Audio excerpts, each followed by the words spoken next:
that's all right. It's me and you. We got a special kind of friendship. I am not your friend. Sure you are. Fishing buddy? All right. So, good afternoon, guys. It's us Hello. again. Yay. Yeah. If you You get think us that doing twice one show a day is just not enough, then we're doing a second one. I don't think nobody has ever thought that. If you did, here we are. All right. I see Gambit and Snorty are here, and that's it so far. So, hi guys. I don't know if anybody's even going to come to this show, but we got to do the show because I didn't want to skip this movie. It's such a fun movie. It's a Cinderella Man story. I liked it way more than I expected. This has been a constant with Kevin James Wick, but I personally would have preferred if he didn't won the fight. A tie would have been better. Just going the distance, and Well, but he doesn't win the money to that he needed to raise. That's the problem. that you can fix that by taking away the part of the guy embellishing, and you can say that they were short of what Embezzling. Yeah, embezzlement. They were short for 6K. He loses or get a tie, which would be unbelievable enough. You get a tie, they get the 10,000, and they can say, and we got the 6 that we needed, and 4 for extras for new instrument for the kids. But the thing was to him showing to his students, go the distance. I would have preferred that. It would have been less fantasy. But that's okay with a movie like that. And winning the respect of which he did. He won the respect of the champion.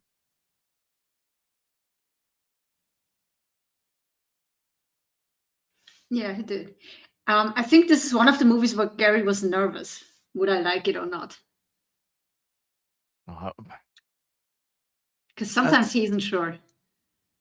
I would always assume that you won't like it, so I either be no, he's not or negative surprised. like you. He's not that negative. Hi, Penny. I'm not negative. Hello, Gamp, Snort. Oh, I haven't done the list. No, we are Joeless today, Snorty. Yeah, Joe is another show in that time slot. This is Garrett, but what's up? I didn't Garrett saying hello to people. So, well, it's a backdoor show. It's a makeup show. Bad bear, but okay, you earn it. There. Hey, Bandit, this is Little Beaver. Put your foot on the floor, we got your back door, and I'm cleared. That's a 10-4. The worst backdoor and beaver in the same sentence. Oh no, don't you dare.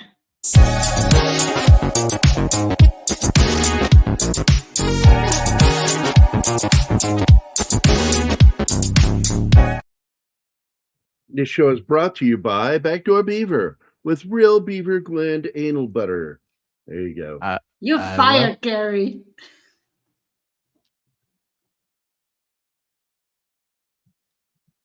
Okay.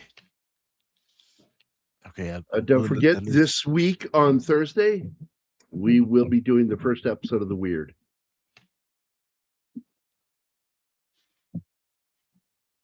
Oh, shoot, I had forgot. What? I forgot What? that about the weird. Oh, Awesome co-host you chose, Gary. Co-host? No, I'm gonna be coasting in that show. so just let you know, like the director of this film, Frank Coraci, he's actually worked on some other films, and he's kind of connected to these guys. I think vis-a-vis Adam Sandler, who's a producer on Kevin James movies. So you've got because he worked on The Wedding Singer and The Water Boy. He was director on both of those. He directed Around the World in 80 Days. That is the crazy fucking movie starring Jackie Chan and what's his name? English actor. I can't think of his name. Anyway, and it's produced by Disney. Then he directed Adam Sandler's movie Click, which I love that movie. I love The Wedding Singer. I like The Water Boy. I love the movie Click. Then he directed Zookeeper, which is not a very good film. And then he directed this, and then he directed Blended, which is one of Adam Sandler's romantic comedies with Drew Barrymore, which I didn't enjoy as much. It had some good moments in it, don't get me wrong. He directed The Ridiculous Six, which was just a little too silly for me. Oh, I liked it. I Okay. really liked it. Steve Coogan. Steve Coogan is who I was trying to think of that played the professor in Around the World in 80 Days. And then he directed Coogan's movie Hot Air that came out in 2019. And he's done some TV work. He worked on I'm in Hell, the show Graves, one episode. And he's also done some acting. He's in Murdered Innocents, The Water Boy, Last Man Running, Around the World in 80 Days, Grandma's Boy, which I like the movie Grandma's Boy. Of course, Click again, Here Comes the Boom. And then he directed, or he's an actor in the movie Sandy Wexler with Adam Sandler and Happy Gilmore 2, which I don't care. I'm never going to watch it. So he has that direct connection with those guys. So that's why he worked on this film. Well, I like to comment. I wanted to on this morning show, but I completely was out of my regular self. But we lost earlier Patrick Muldoon. I Yeah, don't know if I you posted remember about him that, or from yeah, I know. Starship I Troopers. posted about him on our group, on the our Facebook group. I posted about it in there. do we know what happened yet? I don't. And he was He was too young to die. too young for. Oh, he's in his early 50s. Yeah, Yeah. but I'm looking to see if there's any news on him. Days Our Lives, Melrose Place, dead, sudden heart attack. Oh, God damn.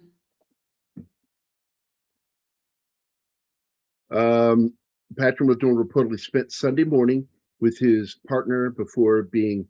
I hear the word partner, I immediately get, oh, he's gay. no, Yeah. I think he was. And Patrick Muldoon, best known for his roles in those films and TV shows. The actor's manager confirmed to Variety, according to Deadline, Muldoon died on Sunday following a sudden heart attack. Muldoon's sister, Shayna Muldoon Zappa, I wonder if she married into the Zappa family, told TMZ that the actor had spent Sunday morning with his partner, Miriam Rothbard. Oh, there you go. Rothbard. That's kind of odd doing that. Maybe they weren't married, just living together. He goes home before taking a shower. Rothbard later found him unconscious on the bathroom floor. Muldoon was pronounced dead at the scene after paramedics arrived. Representatives for Muldoon did not immediately respond to Fox News Digital. Born in San Pedro, California, Muldoon got his on-camera start while attending the University of Southern California. The young actor starred in 2 episodes of Who's the Boss? and then landed a short role in Saved by the Bell after graduating in 91. Muldoon landed his breakthrough role as Austin Reed in Days of Our Lives from 92 to 95. He later reprised the role in 2011. The actor also portrayed Richard Hart in the show Melrose Place for 3 seasons until 96, and in 1997 played Xander Barklow in the film version of Starship Troopers. And an active producer, Muldoon was set to produce an upcoming feature, Cockroach with a K, starring Chris Hemsworth. 2 days before his death, Muldoon posted about the project on Instagram. That's fucking depressing. Quote, so Yeah. excited a part of an amazing project directed by Matt Ross, starring Chris Hemsworth, Taron Egerton, Zazie Beetz, and Alec Baldwin. You had me at the first two, Chris Hemsworth. Yeah. And then lost at the Baldwin. Well, I'm not that big a fan of Zazie. I mean, I try to dislike her. She's good in certain things, but there's some things where I think she's really weak as an actor. The production is currently filming in Australia. So the movie, he got it off the ground and fucking died. That's sad. That is so sad. Man. Zazie Beetz just is one of those girls that just, I'm not going to shave my armpits kind of girl. And it's just like, Why would you decide on that? I don't know. Anyway, she was in the movie Joker. She was, I think, his love interest in that, as I recall. Yeah. And she was in Deadpool 2, which I thought was great. Let's see. Don't care about that one. Don't care about that. Don't care about that. She's also in Folie à Deux, the sequel to Joker. Really? Which, yeah, I'm never going to see it. I watched the end of it just to see if I was right, and I was right not to watch it.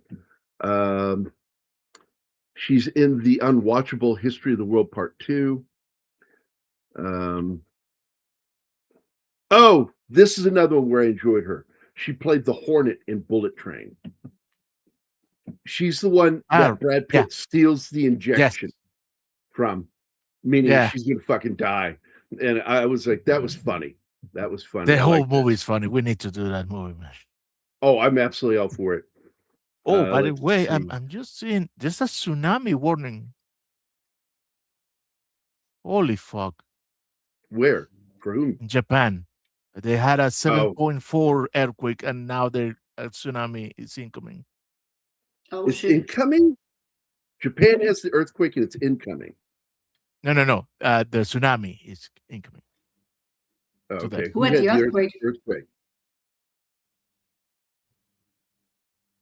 I didn't understand any of you, so I'm happy.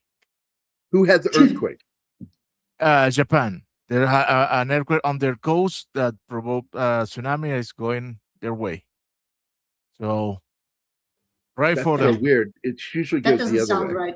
Yeah. Yeah.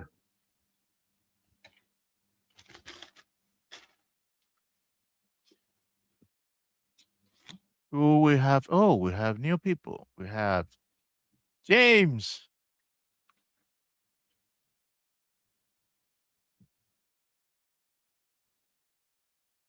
And who else up? Okay, so what it is another part of the country had the earthquake, and it's inbound to the other part of the country.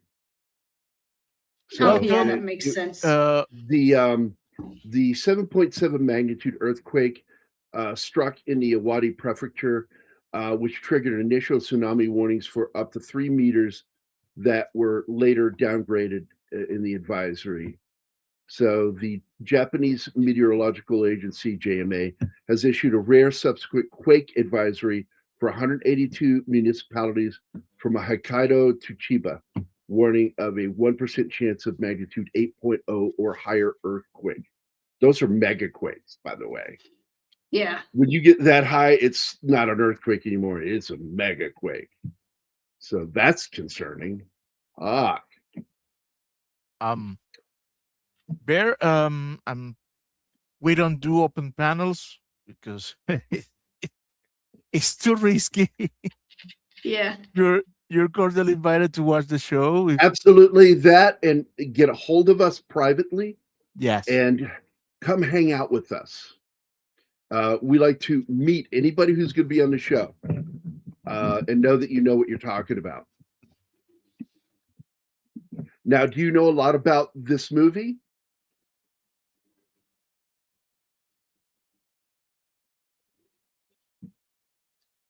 I know that the actor who plays the champion had a really hard time learning to hold in his punches. All of them. No, They all of were them. hitting each other for real. They were a lot. hitting, well, they were hitting him first, and then he decided to start hitting them back. And then they had learned, fun. oh, Kevin James is actually got a powerful fucking strike and kick. And little did they, a lot of them know that he's been doing martial arts for a while. He has been training with Bas Rutten since the 90s. Bas Rutten has appeared in a lot of his stuff because they have been friends for a while. And so he went out there, and even Joe Rogan was like, holy shit, that guy can kick. Kevin James has some punches that will fucking hurt a man. Yeah, also he trained before starting filming on this movie. He got really fit. Well, he got heavier into training, but he's always been training. In muscle, but he lost fat. Oh, body weight training. Okay. He seems a lot fitter than in Mall Cop. Bear Anowitz. Oh, yeah. Bear Anowitz. Definitely. Bear Anowitz, that's how I read it. The Avatar looks like one of the foxes from Robin Hood, Disney's Robin Hood. I mean, if you look at it, that's what it looks like to me. Yeah, it is. Yeah.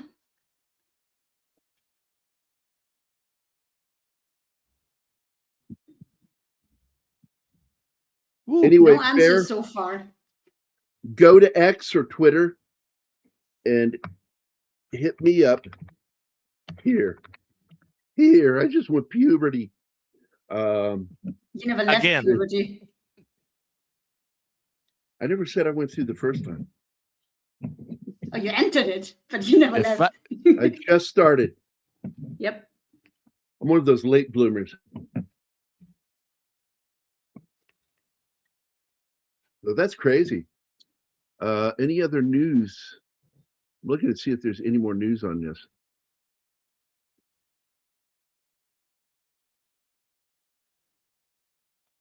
I haven't seen any. Which, of course, doesn't mean there aren't. Yeah, the latest one is the latest one listed here is 6 hours ago. So that's one thing I don't miss about Croatia, the earthquakes. Because they do get them, especially down in the south. All right, here we go. Weather Channel 3 hours ago. Japan still on alert for potential megaquake after 7.4 quake causes tsunami warnings for other part of coastal Japan.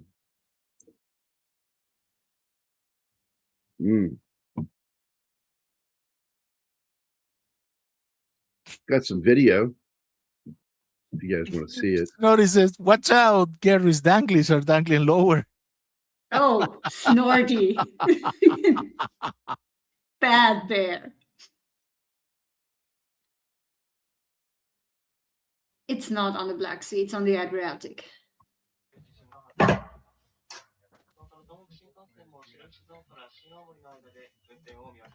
Oh, they're in a tunnel? Oh, shit. I wouldn't like that. Oh.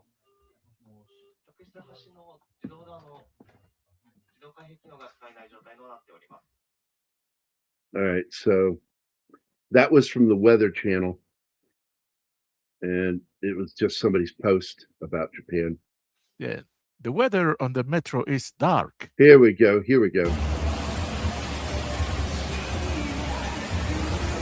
Oh, Gundams.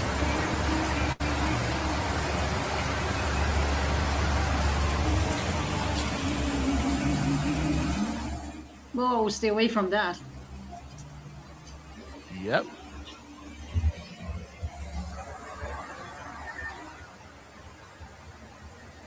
Oh no, super ruined. Anyway, My soup is ruined. Brian. Ruined, Brian, ruined. Yeah, I would hate to hear the Japanese voices that do Family Guy. That would be really weird. Like, what does Stewie sound like in Japan?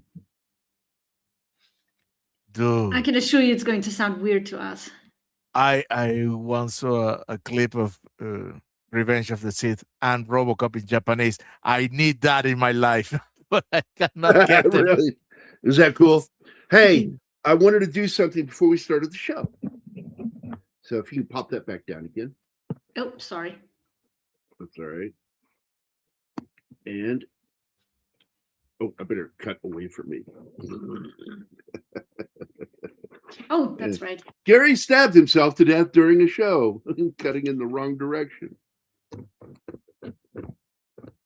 All right.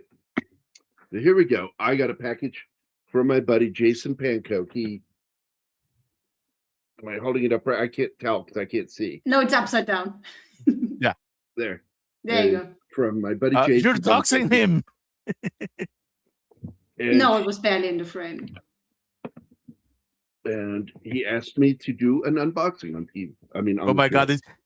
Let it be a dildo. Let it be a dildo. Let it I be a hope it's dildo. something horrible because that'll be the greatest prank since my dad, when I was in the Army, sent me an empty care package. I thought the Peter warmer was the greatest prank. All right, so he sent me. I've got such weird friends. All right, so he You, sent I me guess. my older friends from way back, some of the weird shit they sent to me. Okay, so he sent me this Midnight Breeze Sasquatch air fresheners. And it's real. I don't know what it smells like. The He sent fact that me somebody makes that. one of the gift cards you pick up when you go see a premiere for the movie Sharks of the Corn. The what? And this was a double feature. Virus Shark from SRS. He sent me a goddamn fucking collector's card pack with gum. It has collector's cards in it and gum in it. All right, hold on. This is annoying me, so I'm going to turn that off for a second. James, having a ball with your package. Pressing. I'm always playing with my package. So there you go.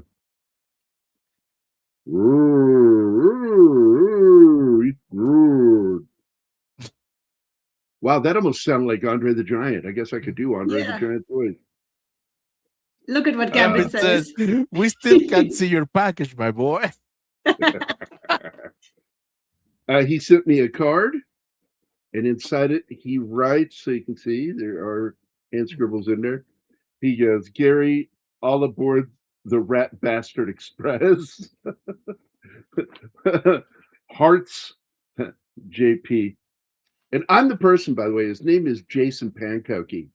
And I said, oh, the first letters to both your names, if you put them together, spells Japan. And that's what he started going by, Japan. And he thought that was funny. Because I noticed weird shit like that. All right, I think that's it. It's in that part. Okay.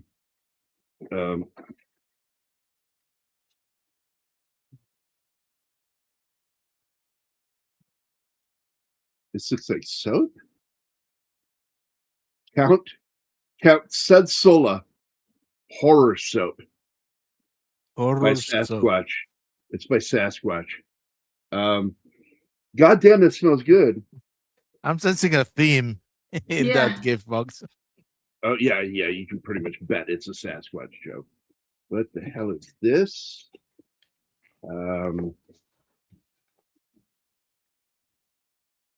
Oh shit. That's Bruce. Yeah, it's Bruce Campbell, Discraft.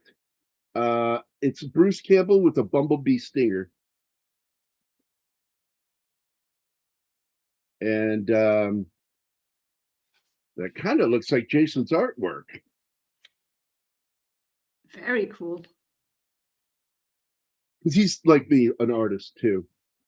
We've done, in fact, we got the job at the same time working for Salt City Video, doing movie box covers for VHS and later DVD. Yeah. And it's cool that it's a frisbee. You can toss it to your cats and play with them. Stories and art from Vintage Men's Adventure magazine. MAQ, Men's Adventure Quarterly, issue number 8, Noir edition.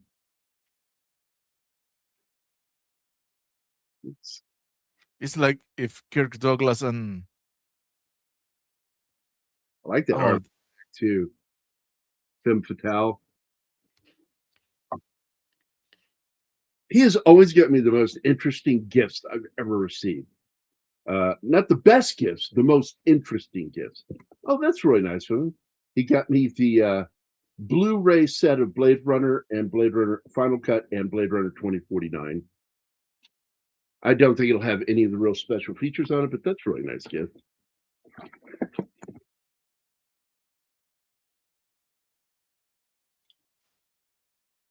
Trying to squeeze it. There we go. doesn't we didn't hear the pop. I feel robbed.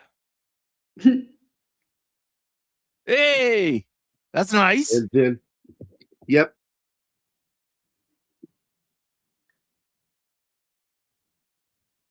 That's the donut thing. That you or me? Not me. What? Someone's getting a call. Someone in the Not me. studio is getting a call. No, it's not me. Not me either. I think that's really cool. Little action figure. Yes.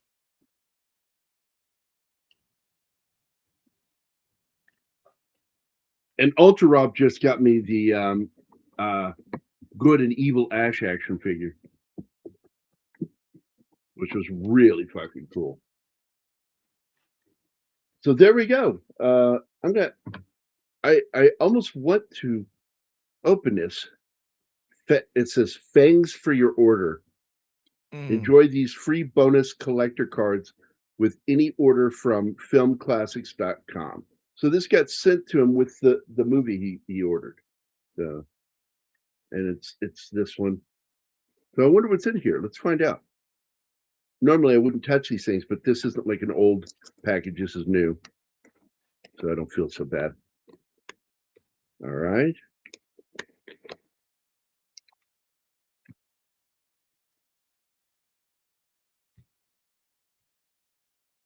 Famous Monsters, Whitechapel Ripper. That's the first one. Then, what's that one? I can't read what it says. Apparition. Oh, Apparition.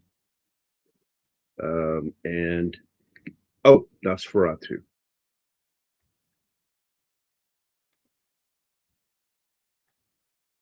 And last one, oh shit, Golem. Nice. Nice little collection there. I'm going to put these in frames. I'm going to get one of those frames that's got the 4 in it for photos and put these in instead. Put them back inside. Wrapping. There we go. I'll deal with that later.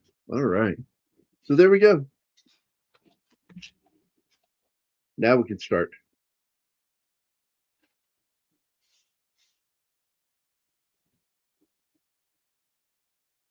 And there it is. One very unmotivated biology teacher. Yeah. Systems tend to do that to people. Yeah, I mean, he got Teacher of the Year 10 years earlier, and then he just lost his drive.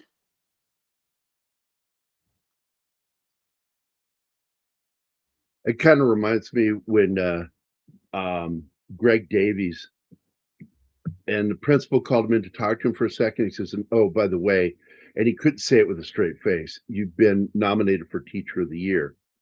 And then he's like who nominated? And he found out it was this one student. And what she said in her letter was, He don't make us do no work, but he's right nice to us. That's what her nomination said. He don't make us do no work. And so Greg Davies got a nomination. That was funny as shit. Last person on the planet should get nominated is Greg Davies.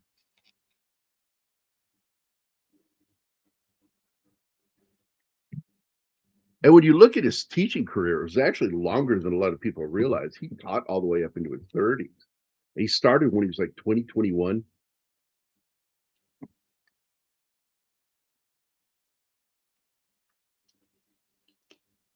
This was so weird to me that the school gets locked up after it starts. Well, some I schools didn't do know that. you do You can that. still get out. You can get out. Well, if yeah, you have to. But Fire. the doors are locked to the outside. That Because is so nobody should be wild. coming in at school. It's always been about safety and security for the kids, man. Okay. Yeah, but what if your day starts with second period because the teacher from first is sick? How do you get in then? You Or is can that just still not get a in. thing? Someone will either meet you at the door, or Yeah, you well, have a what he didn't want was to be to be on record that he's getting late. Well, yeah, of course. and he didn't know the principal was in his classroom waiting for him. Because he was late again.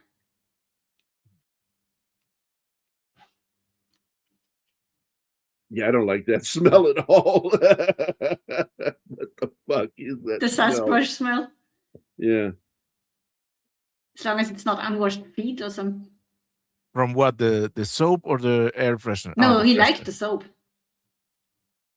It's a little dingly. Stop talking about your danglies. Please. Oh, at least it's not a berry. That would be awesome. Oh, God. It says midnight breeze. Of what? Of Sasquatch. Yeah, a midnight breeze from 3 Mile Island? God. From Sasquatch mating season. Oh, yeah. Oh. Ew. Oh, I swear to God, the window's up, and I hope no bears or anything come to the window going, hey, what you got going on in here? Smells like an orgy.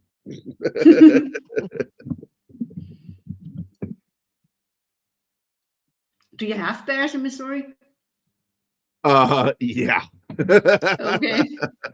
We don't get them very much around here, but yeah, we have them. They tend to try to stay away from people here. Only when you begin to encroach on their territory will they wander up into your place. So the only wildlife that you have coming close are the coyotes. Yeah, coyotes is a problem here. I wish you would allow you to shoot them. So here we go. Well, you wouldn't stop me if I did.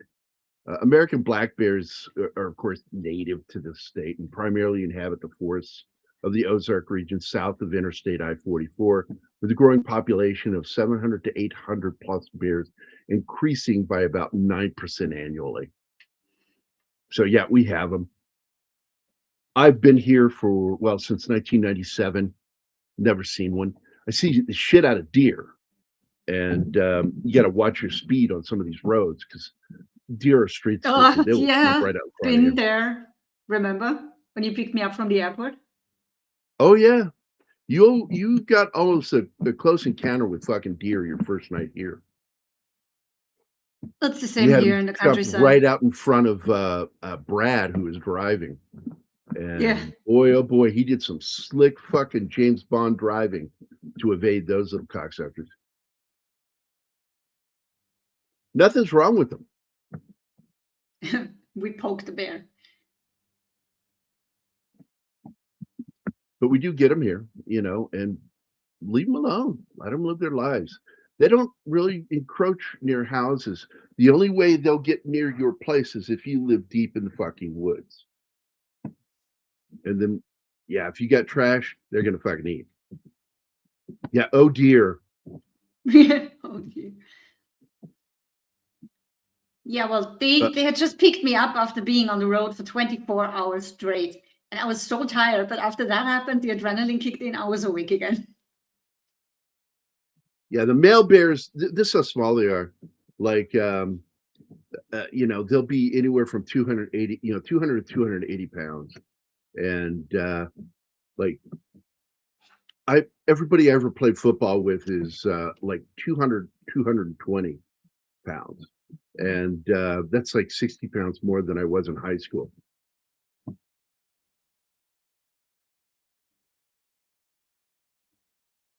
Hey, Ikle is here. What's up, buddy? Hi, Ikle. Did we get a response from Baranowicz? Nope. Baranowicz? No. I think they left. They were hunting for a open panel show. Yeah. I'm not a fan of that concept. You need to know whether you click with people before going live. No. Can't just Oh. let anyone Listen to this. One of my favorite games is on sale right now over at Steam. Which It one? is Destroy All Humans 2 Reprobed. Is now available for $9.99, down from $40. I don't know. I like that fucking game. I like the first one and the second one.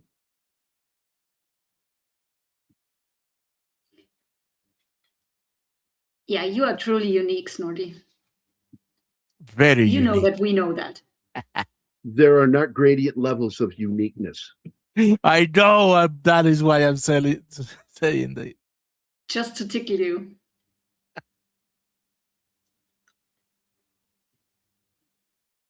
It is a weird movie. But it's fun. Oh, yeah. It's completely brainless and stupid, but it's fun. Oh boy. Last month I was almost at 300 listens on the new songs over on YouTube, and this month it's 1,785 total views this month, up from last month. So that's pretty good. More people listening to my music.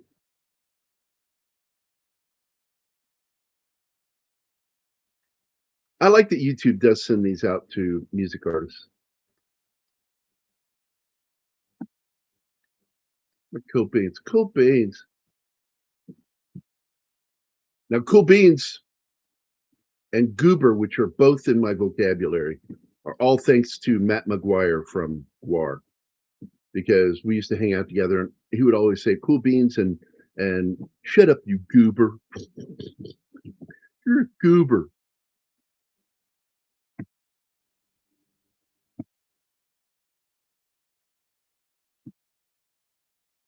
Oh, God, Martin. Why? Just why? I know it's not your first language. That doesn't give you the right to violate it like that. Most uniquest. Yep. I always thought that the word unique should be said like a black girl's name, Unique Way. Oh my God. That should be Uniqua. You are so Unique Way. I would bet money, and I never do that, on the fact that there's probably a couple of girls with that name. Well, I know that one old lady heard a name of a disease we said and thought it sounded really pretty, and she was thinking about giving her daughter that name to name her granddaughter. And the name we said was chlamydia. True story. Yeah. You need laws when it comes to children's names, so you can't just pick any fucked up shit. Oh, We need to create more laws that control your individual rights. Okay. For the children's sake, man. Look at Musk's kids. No kid wants stupid fucking names like that. Nothing, nowhere near as bad as Frank Zappa. Nowhere near as bad as Frank Zappa's kids. No. You're wrong. You cannot give your kid a name that is a password.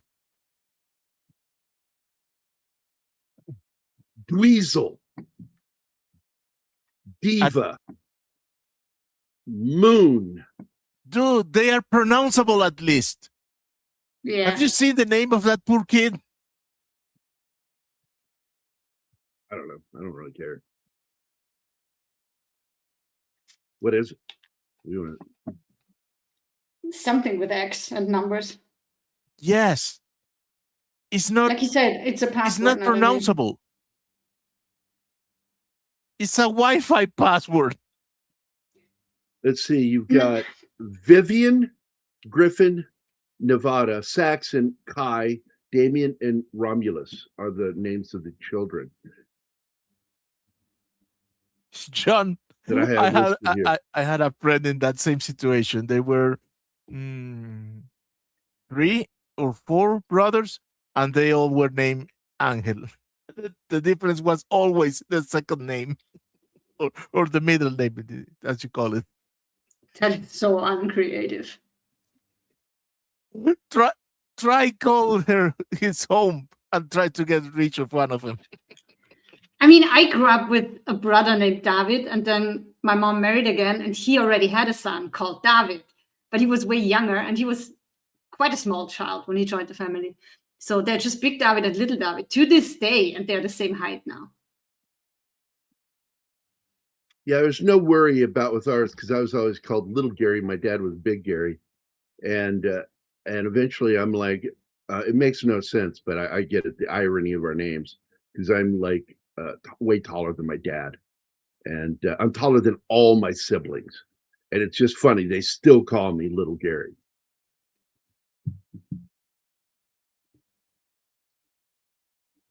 So I see his name. It's this one kid, Elon's son, is X-A12, Yeah, according to Musk. X that's is bullshit. spoken as the letter.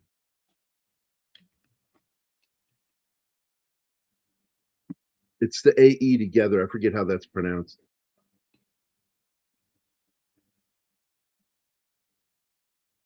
But it's Ash. The AE, which is supposed to be pronounced as Ash, is his contribution referring to the precursor of the SR-71 aircraft. So technically his name is Ash. Yeah, but spelled like bullshit. Well, if he signs a signature like me, nobody will be able to read it anyway. You can't read my You have a signature. nice signature. Yeah, but it looks nice. It's an artsy, fartsy one. I know. Yeah, look at him there. He looks like, wow.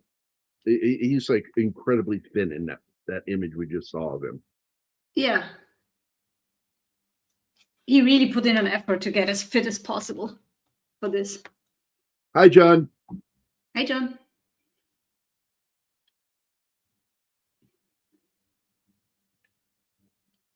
Like, even the daughters, would it be Georgia? No, just George. Georgette. Oh, God. No, George. That's George Okay. Foreman. I think it's selfish to give your child your name. I don't think it's so much selfish. It's just lazy. Nah, It's just lazy. Those are people that want to create confusion in the world. And I got mad at my father when he wanted me to. I went, no, I'm not going to pass that name down as a first name. He goes, why not? And I said, because you had a problem with it, but then you gave it to me. And I'm not doing it to one of my kids. People call me Jerry all the time. No, thank you. So what did I do? I named Sean Jerry. Spelled the same way, but pronounced Jerry. So he doesn't ever have to worry about it being said wrong. And to spite your dad.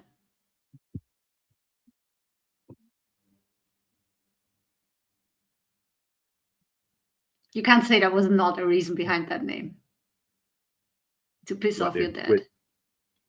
Oh, I absolutely did it to mess with him.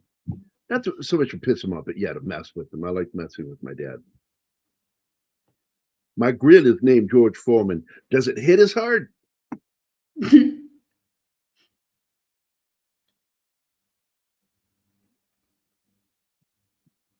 You know, the number two funny anecdote about your dad for me is the one when he finally learned what Jabba the Hutt means. Oh my God, yeah, because my dad's best friend, Mr. Cody, who I love that he's still alive, but I worry every day I'm going to lose him too, because he's up there in age. Him and Father Wintz are in their 80s now, and he called my dad Jabba the Hutt one day because Dad was laying down when he came in, and he was like sitting with no shirt on, just sitting up in the bed on his arm, laid out, and he goes, "Oh, old Jabba the Hutt here," and that joke went on for a while, and it wasn't until I think it was like 87, 88. My dad finally saw The Return of the Jedi on TNT, I think it was. Might have been in the 90s. He found it and he got so fucking angry. Like, that's what you called me? And Mr. Cody thought that was fucking hilarious. It is. Now, Bass Rutten had a nickname. Does anybody know what Bass Rutten's nickname was when he was still a pro fighting? The liver guy, you said the other way? Close. Oh, you're asking. Liver is in it. Liver punch. Nope. He was called the Liver King. Because, man, oh man, he could find your liver and drop you. And the kid that's in the TV show The Night Agent, he came to him to train him, but before he trained him, he said, "You should fight and show me how you fight." And he went out and fought with Bass Rutten in his corner. Never trained him. He just has natural instincts.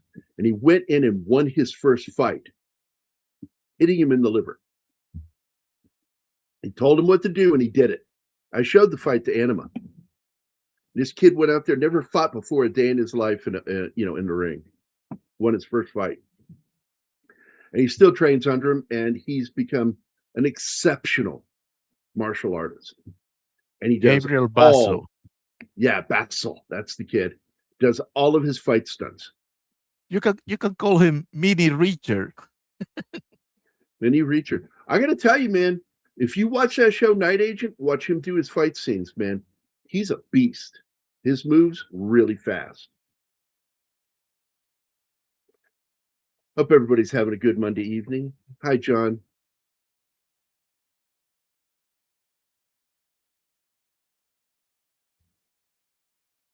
There's Bass Rutten. I fucking love this guy.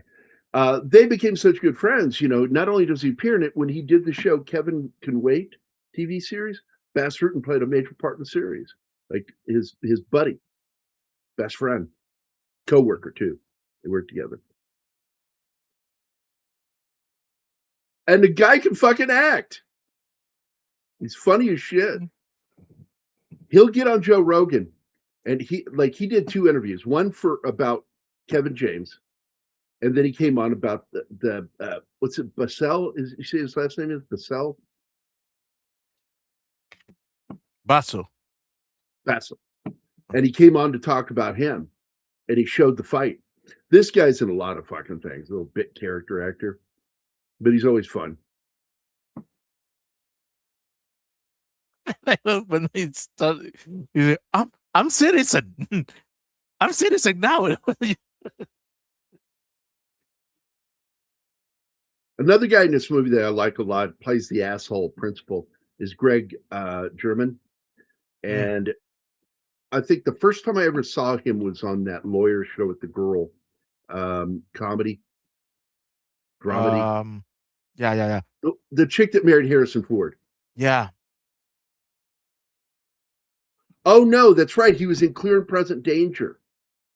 He played Petey in that. So I did see him before Alec McBeal. But yes, Ally McBeal Ally is what I McBeal, knew him yes. for best. He played Richard Fish on that show and was on it like the whole series. Yeah. He's got a knack to play assholes. He's also been in 9 episodes of Will Trent, the worst idea for a TV show I have ever heard in my fucking life. And it's because everybody wants to create somebody with a disability. So what do? They create a homicide detective who is illiterate. Yeah, very It would realistic. never fucking happen. No. He specifically works with, I recall, the Georgia Bureau of Investigation. It's like, no, there's no way he fell through the cracks on that. That fucking happened. He would be stuck doing so much fucking paperwork on a daily basis. There's no way he's illiterate, functionally illiterate. It's fucking stupid idea for a show. Got to write reports, got to read reports. Then you have to go and read reports to the public. It's just that fucking Hollywood has their head right up their fucking ass. It's so far to trying to dig their way out so they can double see out of their own eyes. Like all John Malkovich. Malkovich. Oh God, that was insane. That was so trippy. Yeah, just so you guys know, I didn't show her the movie. I just showed her the scene where John Malkovich ends up inside of his own fucking head, looking out of his own eyes, and how everybody looks like him. The women, the babies, even the babies, yeah. Malkovich. It's so fucking weird. That movie. I wouldn't have liked that movie if it hadn't been for the fact that John Malkovich agreed to do that. This scene, oh my God, when he goes into the ring. It's like he's a pro wrestler. He thinks this is pro wrestling. He's so stupid. Both of them are. Henry Winkler, I fucking love him in this movie. He's so good in this role. Oh, I'm a huge fan since watching Barry, and he couldn't play a more different character in this one.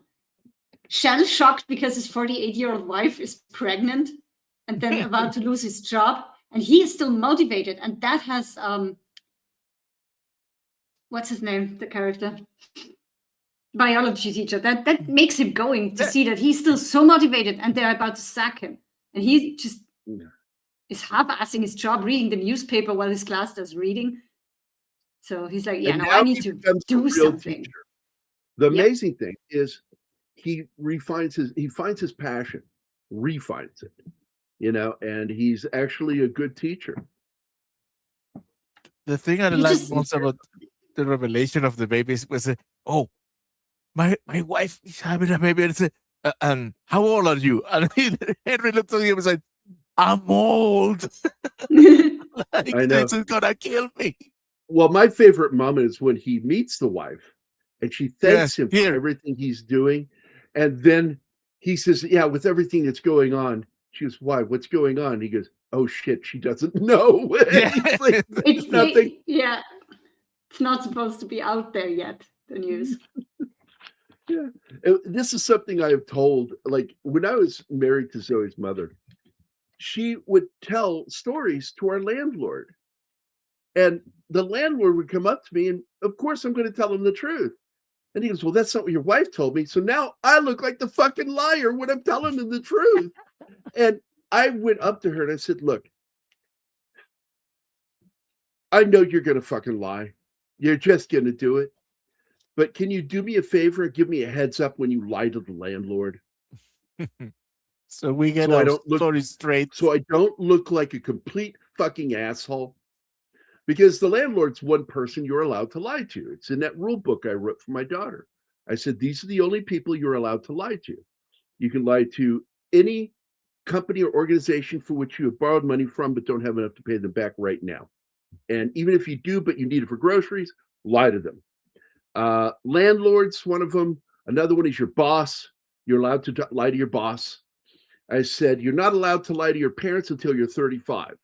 Because after 35, if you haven't gotten your life squared away, it shouldn't be their fucking problem anymore.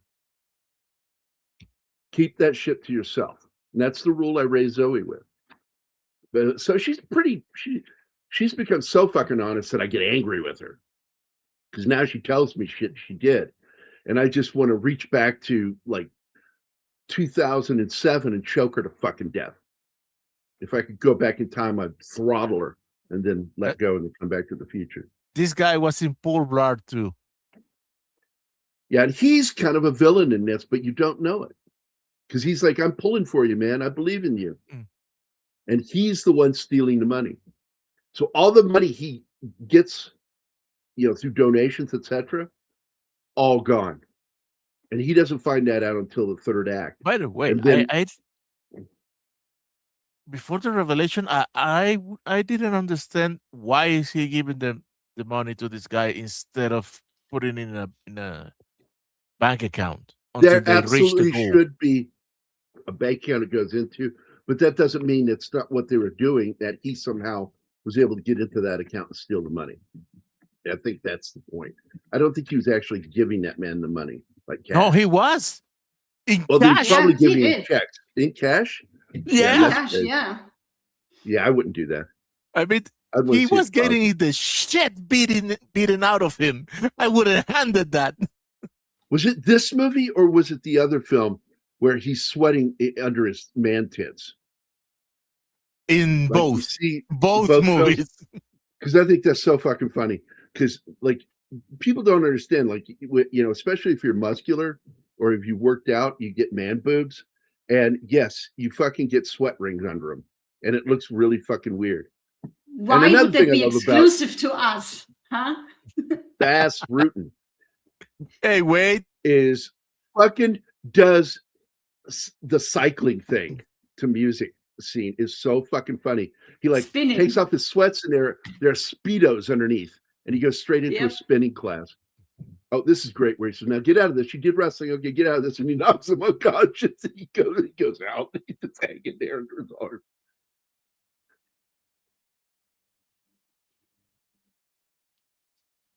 Oh, the same guy that plays the vice principal? Huh. I like how they get out of every move. He always get out without breaking a sweat. And by the way, we have Wade here. Say hello. Hi, Wade. Hi, Wade.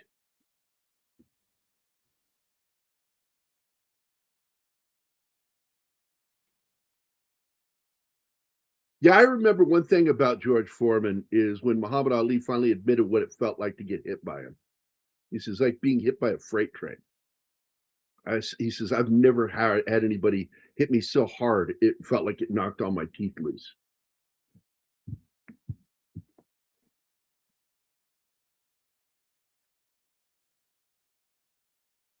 That is, by the way, a movie I want to watch because it is one of the Will Ferrell films that I think Anima might actually enjoy because I really do like that movie. There's so much going on with the story. There's a real story, and it's a real underdog story where this guy he's got way too big of an ego about himself and he gets knocked down a few pegs and he has to come back. That's the, Will Ferrell character. But one of my favorite moments, I think it was in an outtake, but where he stabs himself in the leg. Was that in the movie? I haven't seen Talladega Nights. Where Will Ferrell stabs himself in the leg with Michael, the big black guy that died. Michael Clark Duncan. Yeah, Michael Clark Duncan scene is so fucking funny. The outtake alone was funny. And I do like that. I like Michael Clark Duncan. I miss that man. And everybody misses that man. He was great. He was the only Kingpin that I said, I don't care that they fucking race swapped him. He's fucking awesome as Kingpin. His fight scene with Daredevil. He beat the shit out of Ben Affleck.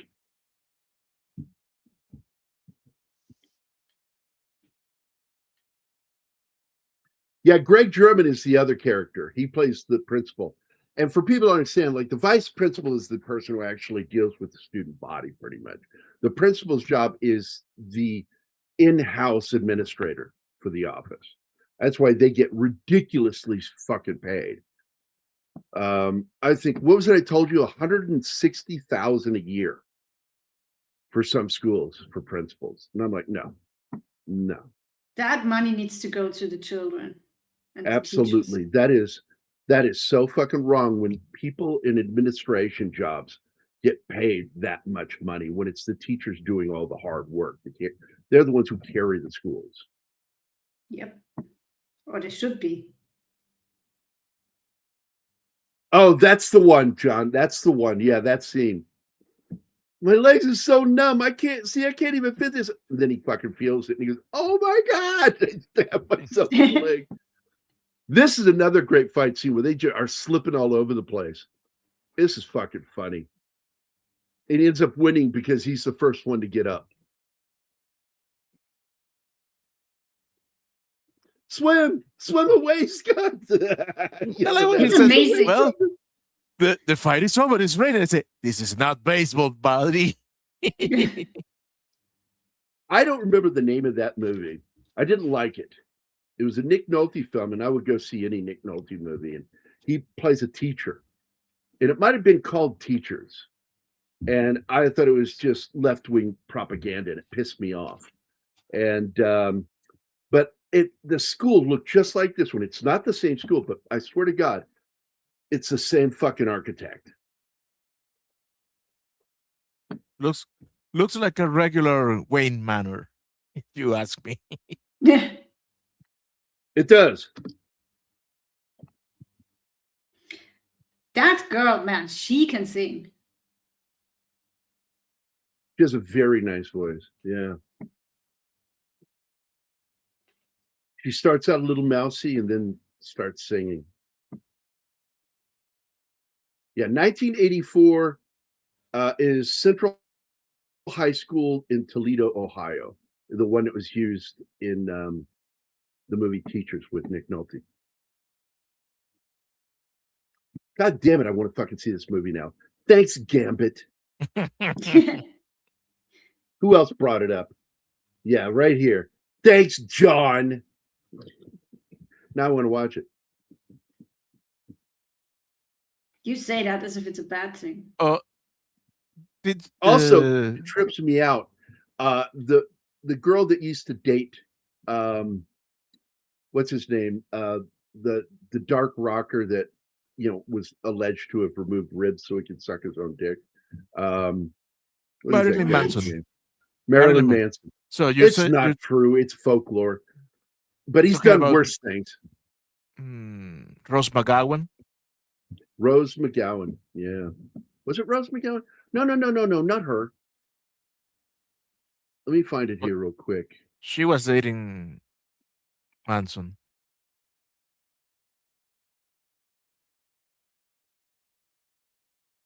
Yes, pray for me, baby Jesus. Oh my God, the whole baby Jesus thing is so fucking funny. Like, he doesn't pray to Jesus, he plays baby Jesus. And the funny thing is, it's a huge ribbing to NASCAR. But fans of NASCAR liked it so much that they fucking love it. And it's like that, because they were afraid NASCAR would be pissed. And fans would be pissed. No, they fucking love the movie. You kidding me? I like it when he comes out naked, pulling all his clothes off. When he comes out of the car, I'm on fire. He's not on fire. I'm on fire. Someone put me out.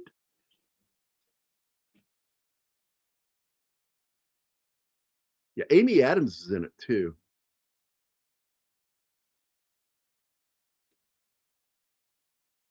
Maybe I'm making a mistake on who it is.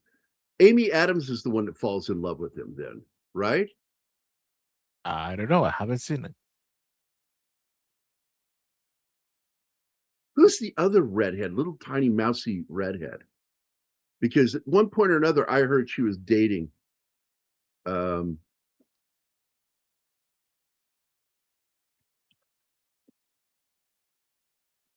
Marilyn Manson. Oh my God, the whole kerfuffle with the song that Isla Fisher. Isla Fisher. When they steal his song, yeah. Oh God. Ah. Because in real life, she plays Americans all the time, but she's actually from Australia, and she's of Irish lineage. So she comes by her hair naturally.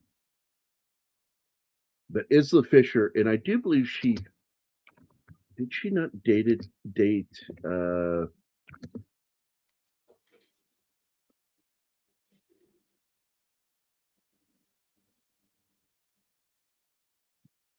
yes, she dated him. Not for very long though.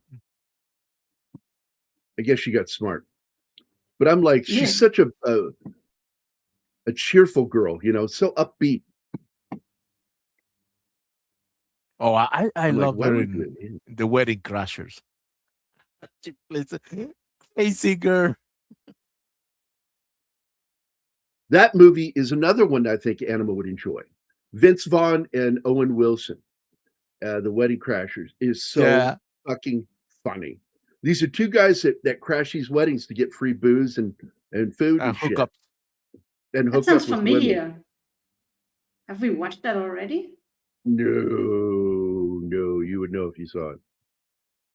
That's one of those films that will stick in your fucking head and never go away.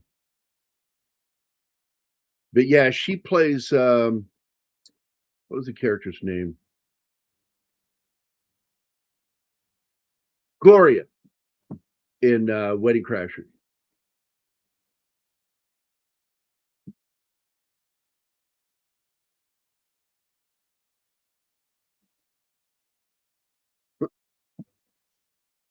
Man, she's funny. Look at him. He's feeling all the punches in the world. That is that face. Oh, Yeah, I love look, it when Winkler's character is supposed to bring the chair, but he forgot or didn't know that he was supposed to. So he goes down on hands and knees and plays the chair for him so he can sit. Yeah, the next round. That's right. Right after the buzzer. That was great. And You see here's him the on all moment. fours. Here's the moment that changes everything. That lucky shot that landed, and he wins.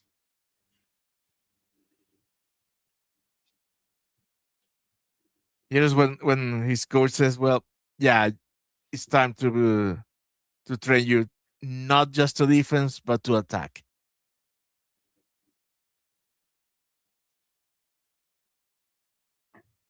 I had so much fun with this movie. Yeah. Basically, like some of his dietary changes, including replacing pure butter drinks with green drinks. Like, I don't even know what that fucking means. He also Pure mentioned butter using, drinks? What the hell? yeah, I don't What? know what that even means, but that was something Yeah. he listed that like basically he's saying, I probably drink like a lot of like buttermilk, shit like that, things that you shouldn't be fucking drinking. And he No, also wait. said that Buttermilk is healthy. Buttermilk is good. using extended fasting up to 41 days on just water and salt, to manage his weight.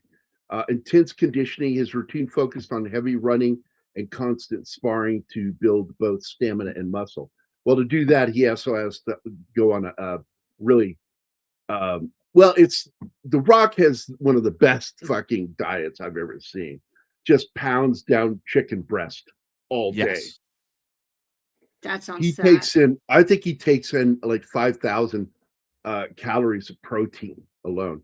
Yeah, When- this guy that he knocked down is the dude that hosted that Fight Your Bully show on MTV, which I watched. In fact, I think I even own a few of those episodes where he would train a guy who got bullied and then go out and challenge the bully to fight him in the ring. And it was a good show. That was a good show. Guys, I need to go. I'll be back in I hope 10 minutes. So see ya. Okay. Yeah. Bully Beatdown. That was it. Bully Beatdown was the name of the show. How long did it run for?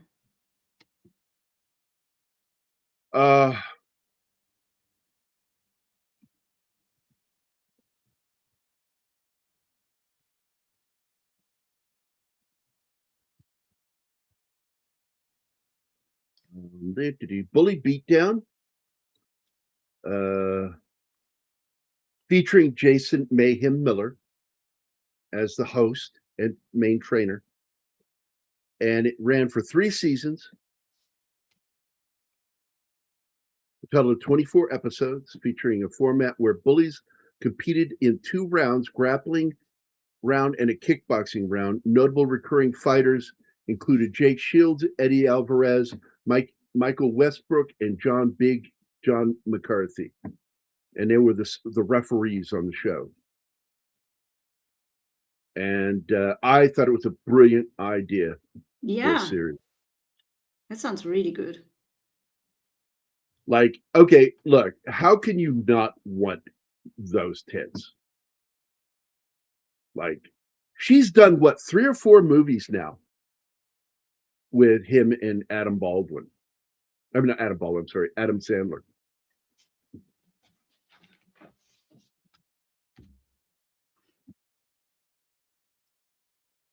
Anima has no response to that. Oh, I want you all to what do you take want me note to of that. say to that? Because I like your boobs. Well, you better. He got out of prison about 2 years ago and doing way better. Cleaned up his act. Bully Beatdown was amazing. Bully fights him after fighting the person he trained. Yeah. He used to be on Jason Ellis's show every Monday called Mayhem Mondays, and they would talk MMA. Look, I love these guys. I love MMA guys. I did full contact karate in my day, and so plus I was a Golden Glove boxer, and which, by the way, led to some funny, embarrassing moments where I told you about this. I almost forfeited a fight once because the guy was freaking me out. He was really good, and he would rush me, and when he rushed me, my left leg would come up to block it. Okay. You do that one more time, and that's the end of the fight. You lose. You forfeit the fight. And I'm like, okay. Let's see. It's Prankhaus. Good evening, morning, afternoon. Somebody likes a little film that we watched. What are you guys up to? Hello from Cape Town, South Africa. Well, God bless you, Prank. Good to see you. Good to see you. We have an international audience, and we like getting more. Love You getting have an more of you guys. international panel too. Yeah. We have a lot of foreigners, to America, to us, me here on the show and in the show and in the chat. So it's always fun. Always fun. So It thanks, is. Frank. Good to see you. Hope you subscribe. Click that like button. And remember, we do Monday, Wednesday, Friday, and Saturday shows. Monday mornings, Military Monday. We did it earlier today. This afternoon is just a fluke because I'm a movie and I'm a poster artist, and I do movies and book cover shit like that. And I've got 2 deadlines right now. And so last week got rough, and so we didn't get to do this on Wednesday, and that's why we pushed it to today. Because Kevin James week was last week. This week is Dennis Quaid week. We're going to be celebrating 4 films that feature Dennis Quaid.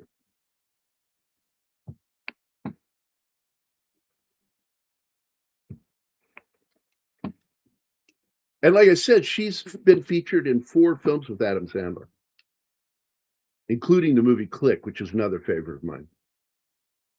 She's also in 2, I think they did 2 of the Parent movies where they act like kids. What was that movie called? I fucking forgot that movie. Grown Ups. That was it. Grown Ups. And I wouldn't be surprised if they try to make another one. I mean, they like working with each other. So, and they have chemistry. You can tell that they are friends. Kevin and Adam, yeah, they have great chemistry. Or are you talking about her?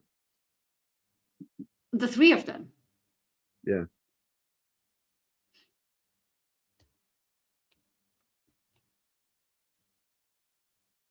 Oh my God. I cannot believe they canceled The Crew. What a good series. That's why they canceled it. Because it was good. Good old Netflix. Making decisions. Yeah. These idiots.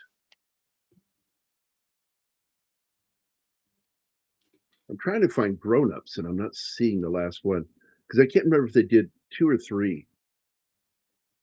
And basically, it was 2. So Grown Ups 2, the last one that came out was 2013. Man, it doesn't seem that long ago. Time They're flies. silly films. They're silly films that are just fun to watch.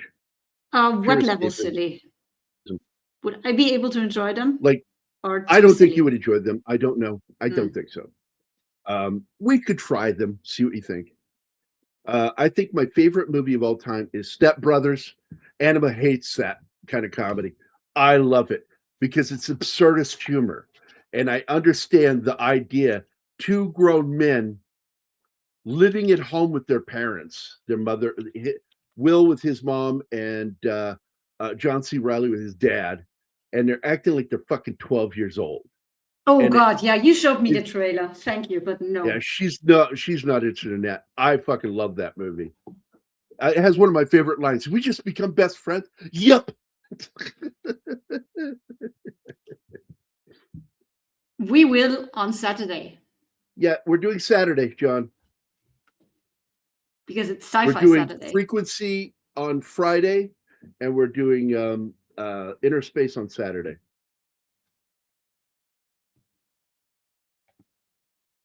Oh yeah, I'm looking forward I to think- Inner Space. my favorite movie of all time is Step Brothers. Okay, Ishii, right? It's a Japanese wrestler. I know that Bas Rutten had to go up against one of the toughest Japanese fighters, and he put a hurting on Bas Rutten, and Bas Rutten finally decided, I'm tired of fighting your way. And he got a rematch and kicked the shit out of him, fighting his way. Yeah. This is the scene where she walks by and sees him up on the desk having fun teaching, and the kid's enjoying it.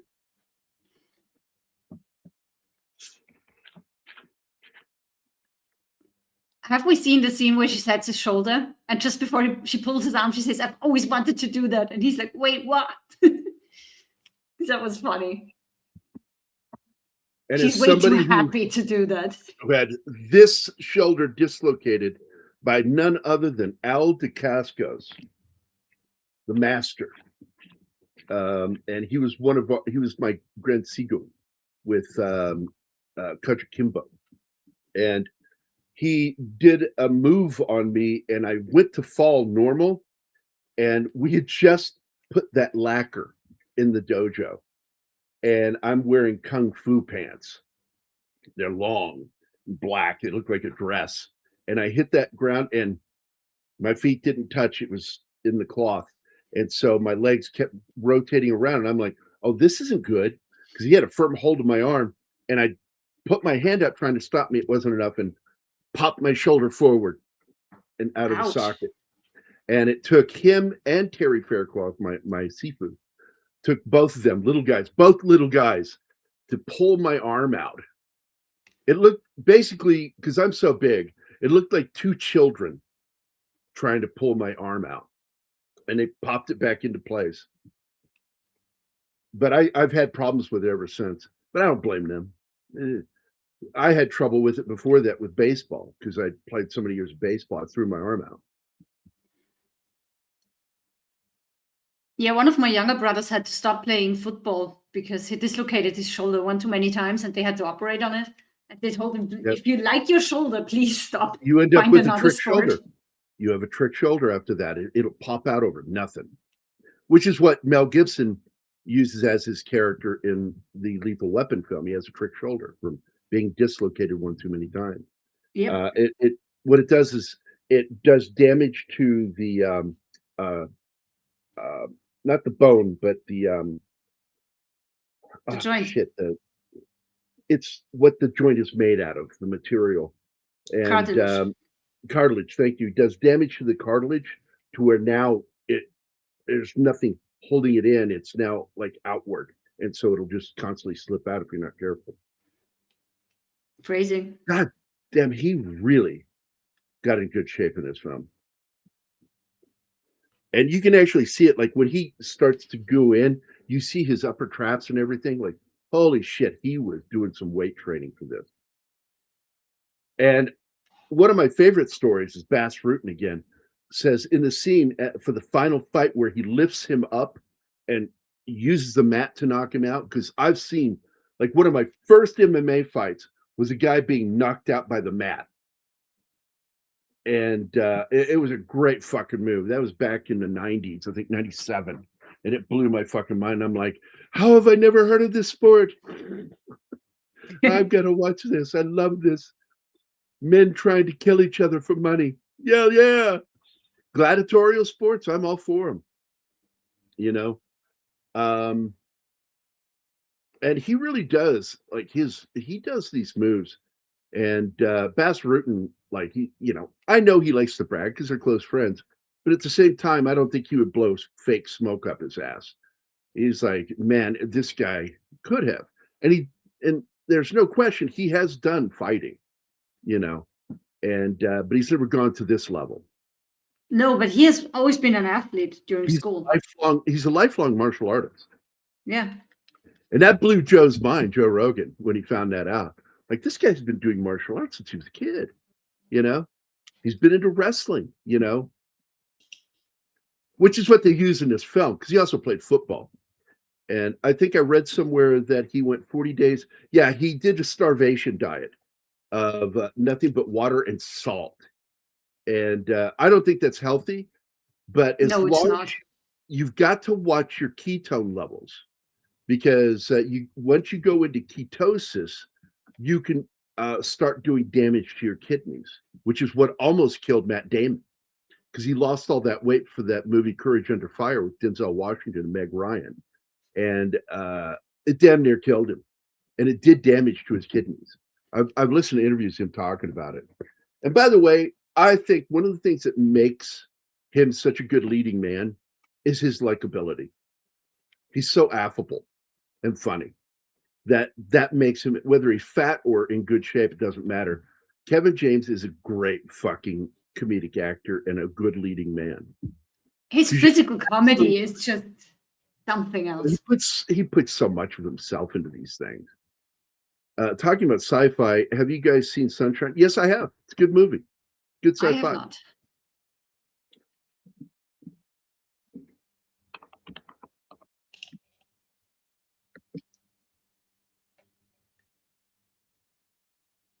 And it's by the same director. What is his name? Danny Boyle. He did 28 Days Later, the zombie franchise. It's not really zombies, though. They're not zombies. They're still alive. They're still human. They're just altered from this disease, the monkey disease. With the same high school wrestling team with Mick Foley, who went to high school together. That's fucking cool, dude. It is cool. John? I also love that he has his brother in there, playing his brother. Yeah. Gary Valentine. Yeah. I love seeing them together. And they make them cousins on the TV show King of Queens. When in reality, they're fucking brothers. It blew my mind when I found out that they are brothers. Like, what? I mean, obviously, they have different names for reasons. One, because their real last name is unpronounceable. Yeah, they're German, aren't they? Yeah, it's a German last name. Hold on. Yeah, it's a German last name. Look it up.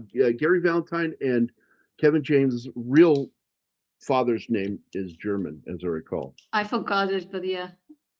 Knipfing. What a weird name. Knipfing. That's very German. So you don't go by that name as an American actor. You need a stage name. The Rage Virus. Thank you, Vateman's Girl. Courage Under Fire. Very good film. I had problems with her not doing the military She wouldn't do training. boot camp training. Yeah, that was stupid. Bitch move. And I'm like, it was a huge mistake. But I understand, I think from her perspective was her focus on her alienation from the other guys, that she felt that needed to be in there. Yeah, kniffing. There you go. Knipfing. PF. Even worse. You don't make an acting career with a name like that. If you're smart, you change it. But yeah, And so I'm looking Kevin forward to has Courage two on the his- Fire. Yeah, Kevin has two first names, Kevin James, and Gary took the name Valentine. And both Actually, of them it's do stand-up comedy. And I've seen both of them do comedy. And I got to tell you, I love Gary Valentine's comedy routine. Kevin's real name is actually Kevin George Knipfing. I don't know where the James comes from. Made up.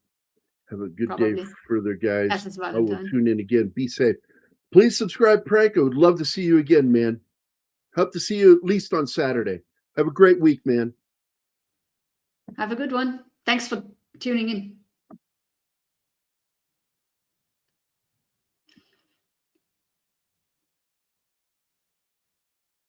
And there's something, the school kind of reminds me of some of the buildings at Princeton, I love red brick buildings. They look gorgeous. especially when they're designed to be palatial like that. What? Palatial? What does that mean? Palatial. Like a palace. Oh, palatial. Yeah.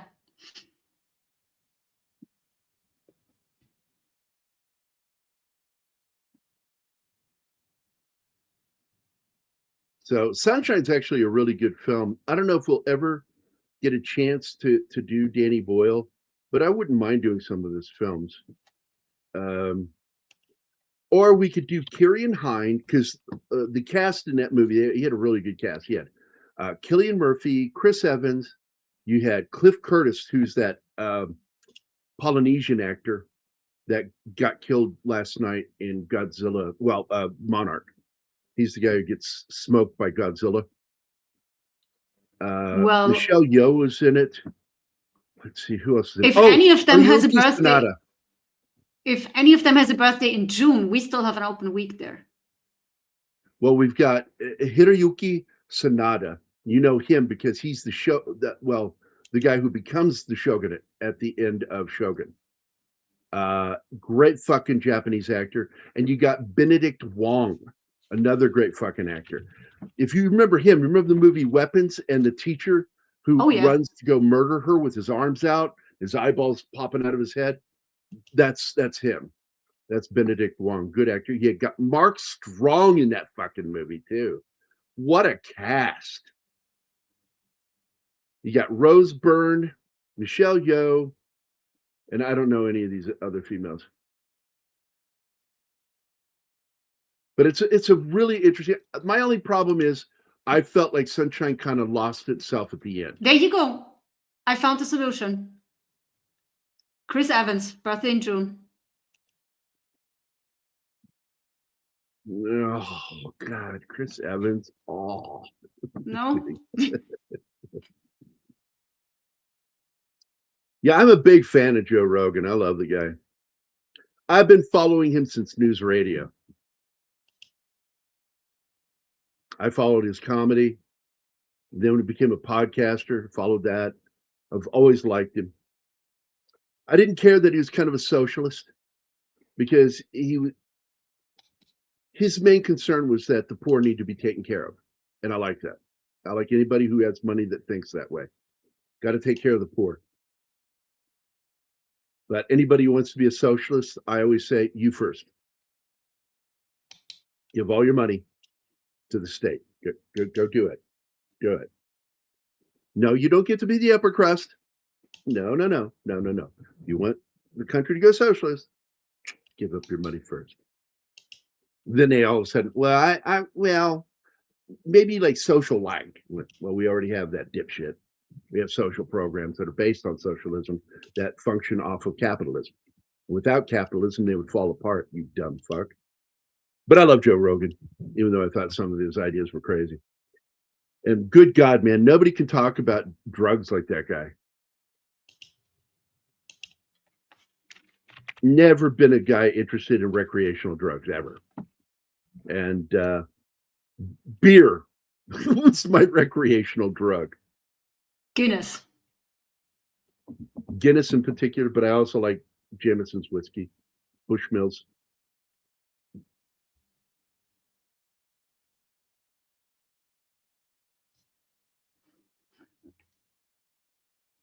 Oh, the airport scene was really cool. You get that fucking dan, dan, dan, as they're walking. And then they look like buffoons as they got to start running. Oh, we're going to be late.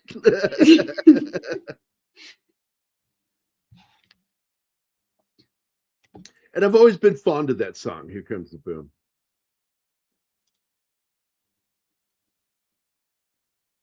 Fuck, I even like that sports announcer with the boom goes the dynamite. Because I had that on the show for a while here.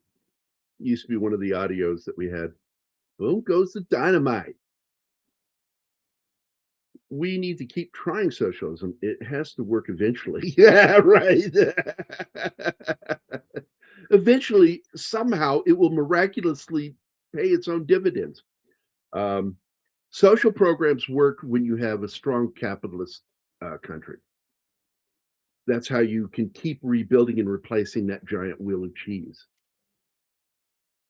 And that's why what scares me about China figured that out. But instead of benefiting the people, the capitalism they use only benefits the government. And then they use trickle down. Trickle down is never worked. Reagan learned that. Reagan learned that shit too. Trickle down economics don't fucking work. Because that's what socialism, communism is.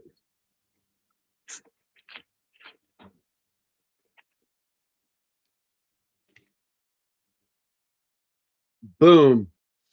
Good quote too, John. Good quote.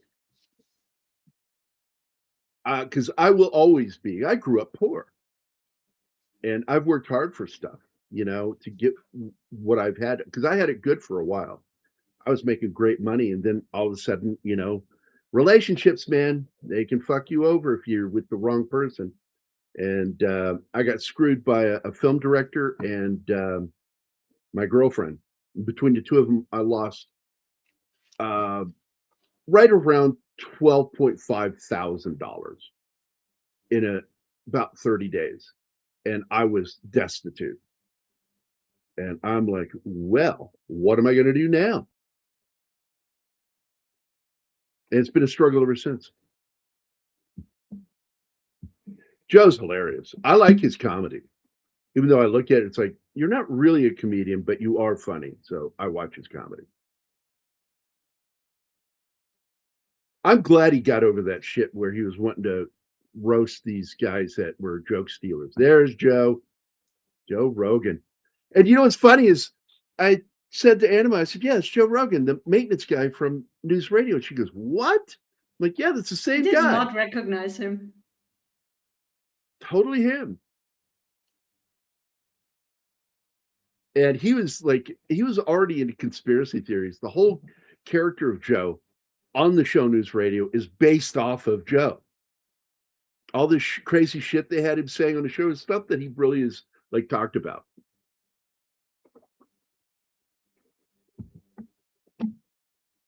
And he was, of course, the perfect foil for Andy Dick's character, who you think is probably the most wonderful guy on the planet. On the show, he is not. The character. In real life, he's a piece of shit. And he let himself down that way. And when I heard John Lovitz punched him in the face for giving him the hex fingers, telling him, the hex is now on you. You're next.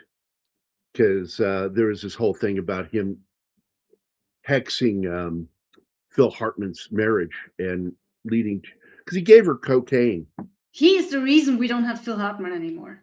Yeah, because Bree, his wife, Phil Hartman's wife, had been on the wagon, and he said, "Oh, it's a little bump. What's it going to hurt?" And then she fell off the wagon, and then she went nuts and fucking shot him. Phil Hartman killed him.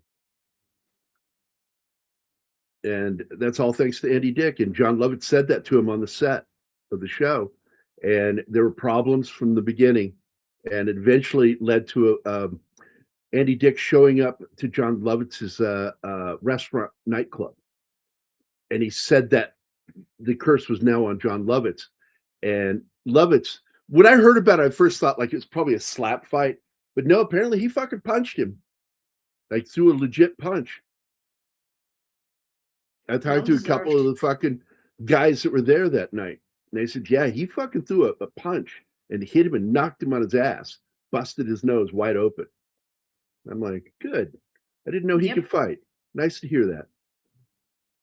Yeah, that's right. Yeah. I don't think you really need to be able to fight to knock Andy on his ass. Andy, he was already fucking stoned and drunk.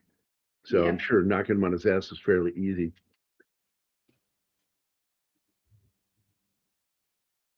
Oh, that took a while to come through. That just popped through. He's been far gone more behind than are 10 you? minutes. I don't Yeah, know. he's been gone for a while. He's been gone for a half hour. Have you seen Grudge Match? No. Hold on a second. If it's bad, I don't want to see it. I don't remember this. I know the name, but I'm not remembering who it's in it. Grudge Match. Oh, fuck. Yeah. Yeah, I saw it. Terrible movie. It's Sylvester Stallone and Robert De Niro as two aging boxers that are going to have a grudge match. Doesn't sound good. And it was pretty bad. Not a fan. I don't like De Niro. I think the last thing with De Niro that I enjoyed was from 98, 99. That was Ronin. Kevin Hart is in it. That Kevin Hart's in it? Okay. Apparently. I'll probably pop it in one night while I'm working. Here's a guy. I fucking love this guy. He's from the show, best known from the show Rescue Me. And I forget his fucking name. Oh my God, where is he? He's not on the first page. He's on the second page. Motherfuckers. Put him on the second page. I hate when they do that. Well, he's only got a small part in it, so I kind of get it. But I've told you about him. And Lenny Clark, you actually know him because he played the paramedic's dad on the show Sirens, which is also produced by the same producer of Rescue Me. And so when he was on the show, I thought, oh, is he? Because he's a fireman. So I thought, oh, he's the same character from Rescue Me. And we get to see it, with his kid. And it's like, no, he's a whole different character, but he plays it exactly the same. He's an asshole. He's good at playing funny assholes. This dude. Now, just to tell you the story, because Bass Rutten is the one who told it, is that at the end of this fight, to win this fight, to knock him out, he picks him up from an arm bar, lifts him up with one arm, and drops him onto the canvas, knocking him unconscious, which absolutely can be done. I've seen it. You hit that mat with enough force, it will knock you the fuck out. And they use cables for the shot, which really kind of bothered Kevin James because he felt that he could have done it. So what he did, now I've heard it two different ways. The first way I heard it is that after he did the stunt with the cables, he then did it without to get everybody's attention.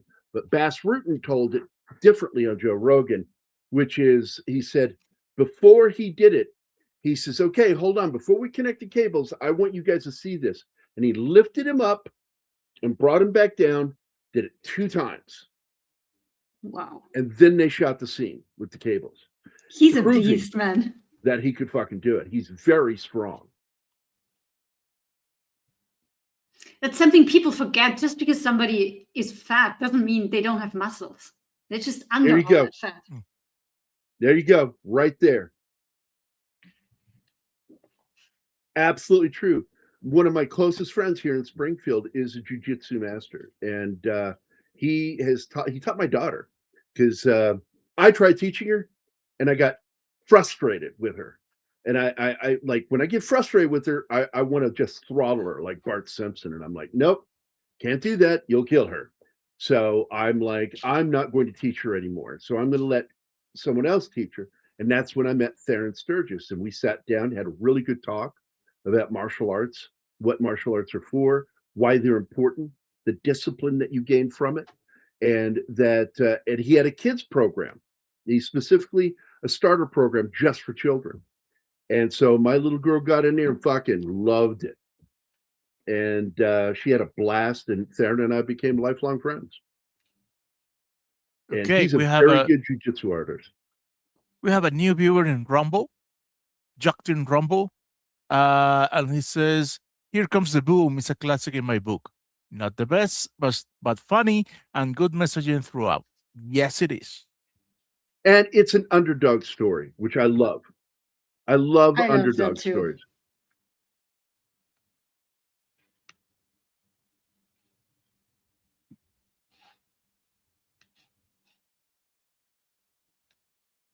Did we change the fucking login over at Rumble? No, I haven't been over there in forever. it locked me out today. I just re-login and everything's Oh, fine. okay. I'm in. Phrasing. It didn't like. I'm deep. I'm deep in. I'm all the way to the hilt. And So you never stopped, Mac, and you did it all night and all day. Okay. no, Mac and I have always been like that with our jokes.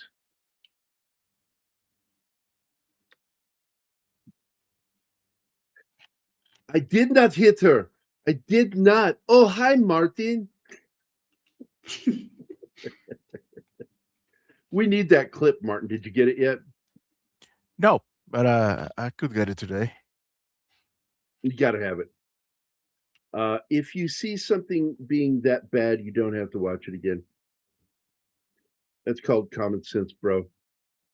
And oddly, It's not that common anymore. there's really no such thing as common sense. I mean, not in the sense that they're like you should already know that, like naturally, biologically, you should already know those things. And it's like human species has very little, even though we do have fears that seem to be genetically handed down to us. But when it comes to knowledge, you have to fucking learn. And I remember the first time I got burned by an iron. I remember it to this day. Like, man, oh man, I still have a wart in between my fingers from the blister that never completely healed between my fingers when I accidentally touched a hot iron. Yeah.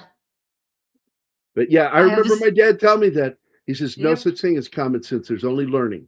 And you need to learn young how not to be stupid, and fuck up like that. So yeah, I totally get it. I got burned with an iron by my mom. She touched me with that thing while she was talking to me. I'm like, what the fuck, Mom? Phrasing, iron your kid. Touched me with that thing. Yeah, phrasing. Yeah. John says 29-year Vol FF common sense is not so common. It is repeated in every rescue class ever taken. Yeah. You burned your finger. No, I burned my finger, got a blister. The blister never healed, and now I have a wart right between my fingers. It's hard to see, but when you look at it, I'll show it to you, Anima, when you're here. I got this weird little small raised circle in between my fingers. That was me getting hardly wait. What you have to do is you sit in silence, open your fingers, you stare at the word until it says, "Open your mind, Mr. Quaid." I don't think I know that fucking voice. I gotta learn that voice again. It's been too long. Quato's voice? Yeah, Quato's voice.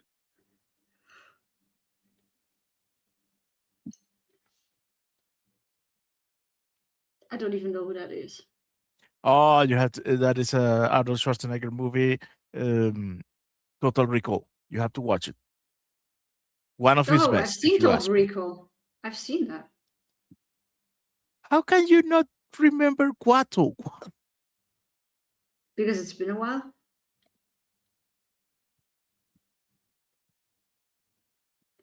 Have we watched that together, Gary? I don't know. Total Recall?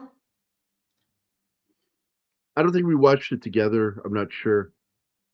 Yeah, well, then there you go. The reason I'm not remembering it is because I watched it with my brother when it came on Austrian TV, and we were alone in the house because we had a summer job and everybody else was on vacation, and we got drunk. So zero memory of that evening. Hey, you gotta take advantage when you have the whole house to yourself and access to the wine bottles in the basement. We were teenagers.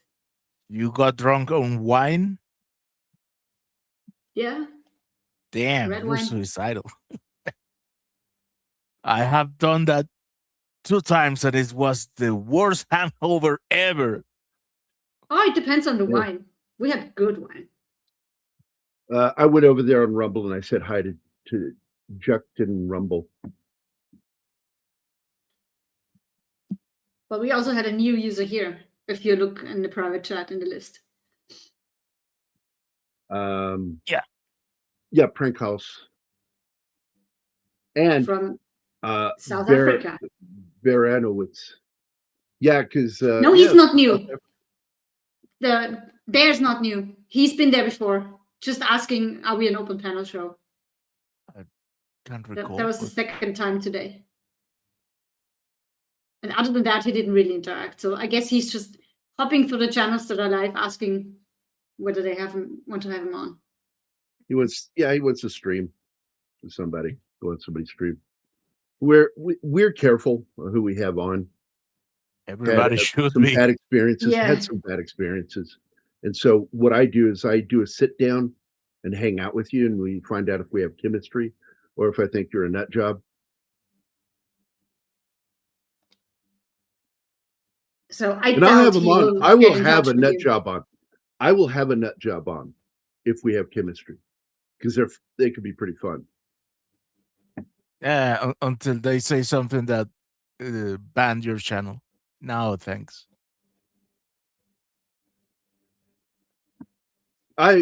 This scene is really cool. I do like this scene. It kind of reminds me of Mr. Holland's Opus, that emotional feeling you get when everything comes together. But I got to tell you, our high school orchestra would have had to try to sound as bad as they did earlier. They would have had to work at it. You would have to write the wrong notes for them to be that bad, because our orchestra was really good. And we had a national level marching band, because we had band and we had orchestra. And run by the same guy, Mr. Jordan. God rest his soul. He just died last year, is what I'm told.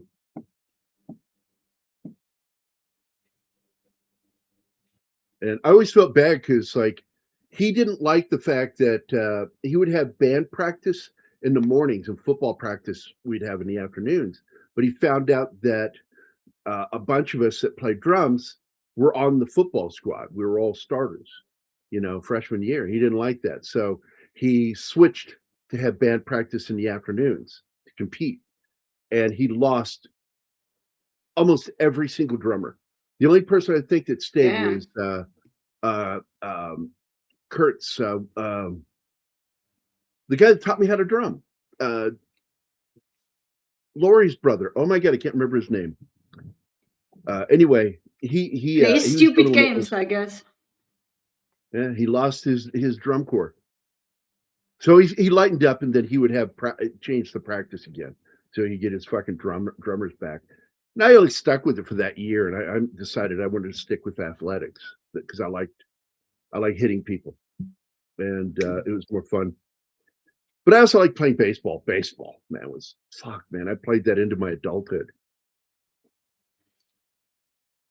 2019. One of those sports that I'll never understand. Baseball. Yeah. I guess I'm too European to understand baseball. Yeah, everybody thought we were going to get, Stanley Kubrick's future, or worse, the Blade Runner future. No, we got woke.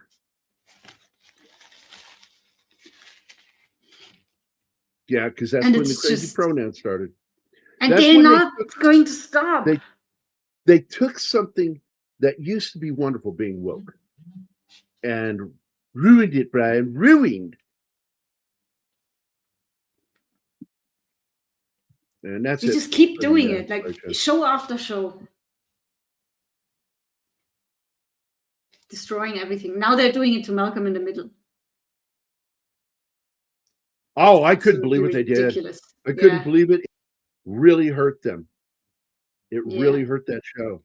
Yeah. Well, the show was woke from the beginning. Yeah, and I can tell you one reason why. One of the people involved with making the show has 4 kids and 3 of them are queer. Tells you everything you need to know. Against that are 1 billion to 1.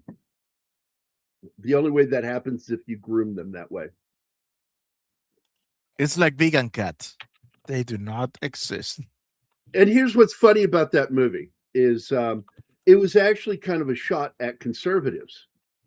But now we look back on that movie today and we're like, yeah, I think they picked the wrong. And that happens all the time. And like in science fiction with John Carpenter. He makes a movie about his fear of the Republican Party creating a federal police.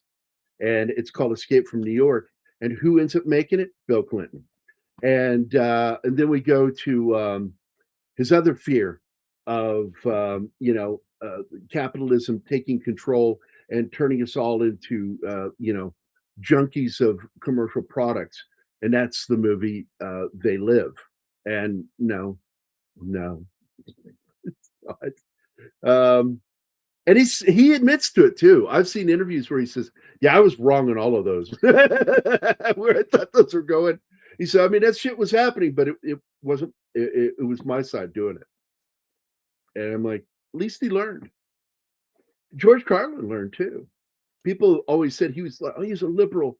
And he's like, I'm not a liberal anymore. No, I don't want either side. I see a drain and a spiral going down that drain. And I just want to step back and kind of watch to see what happens. And I thought that hurt a little bit to think George Carlin had become so cynical in old age.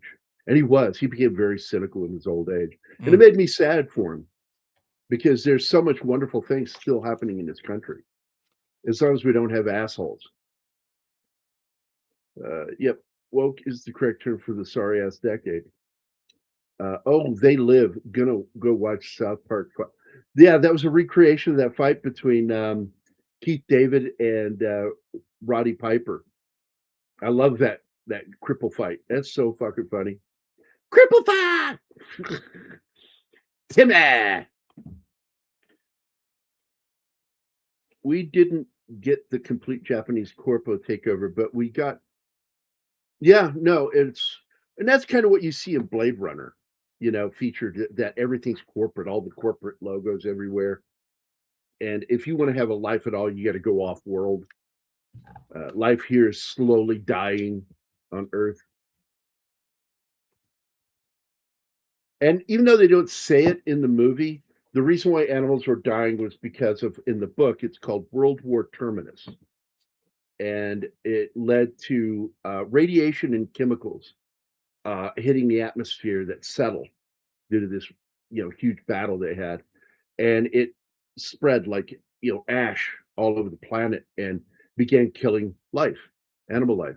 Humans seem to survive it, but it can cause mutations, and that's what J.F. Sebastian was. He had one of those mutations. He developed a disease that actually has a name.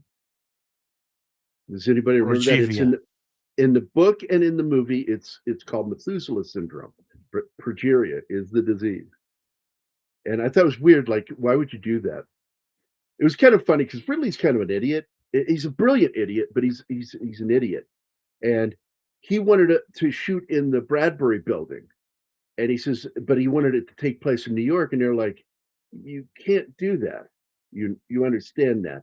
That's a national landmark. Everybody fucking knows it's in Los Angeles. You can't shoot in it and expect people to think that you're in New York.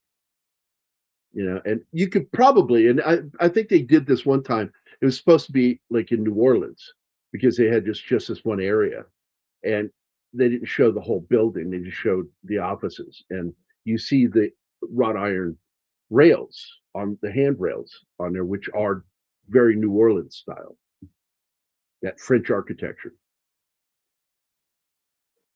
But we still, I mean, when you look at it today, Vickman's Girl, we do have a lot of stuff from Blade Runner. We have the fucking fully animated billboards They're real. When you go to fucking New York City and you hit that area where they throw the big New Year's Eve party, that's fucking Blade Runner. And in reality, we almost were taken over because a lot of people don't know that a lot of the area outside of Vallejo in the vineyard area, what's it called? Oh, I forgot the vineyard area outside Vallejo. Anyway, owned by China. A lot of it. And I was like, why are we letting other countries own property in the United States? Like, what the fuck?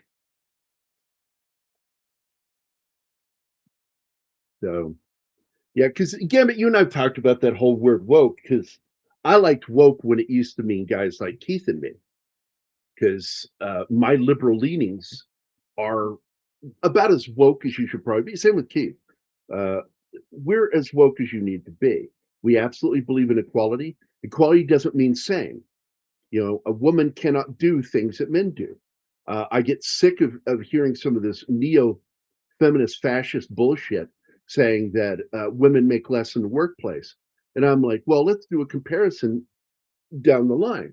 And we start showing where women make more than men when it comes to managerial jobs. They tend to make more. I said, oh, but then you have these jobs that women will never fucking do. You will never see a woman work a rig out on the ocean or on land. Women don't do those Shoveling jobs. coal. Shoveling coal. You won't see them down in sewers working with sewage. 99% of that is male.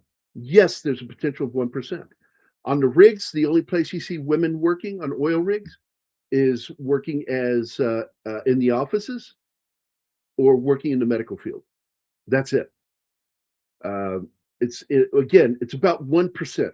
That's why I thought that movie, The Rig, was stupid. Because you had women in jobs they wouldn't be fucking doing ever. Oh, they live good. Okay, where are we at now? Yeah, like I said, it's usually when they sit down and they crunch the numbers, it's usually right around 1%. And that's a problem because that 1% means so much to these groups. And they make them look like there's more than 1%, and it's not. It's just 1%. You know, it's like the LGB. You know, look, I'm going to go with Alphabet lesbian. people.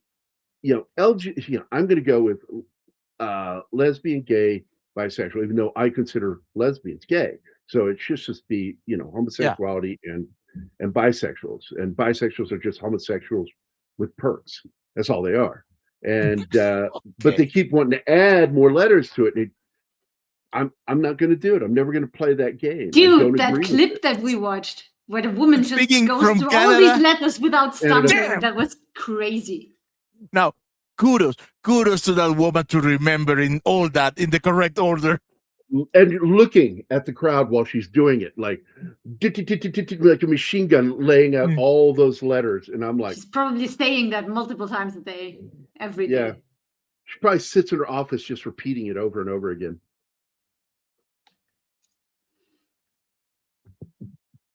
Which one? Michael. The biopic for about Michael Jackson. Oh yeah, I'm not interested in watching it. They are beginning to realize how small of a percentage they are of the world population. That's why they keep adding random groups to it. Bye, Penny. Bye, Penny.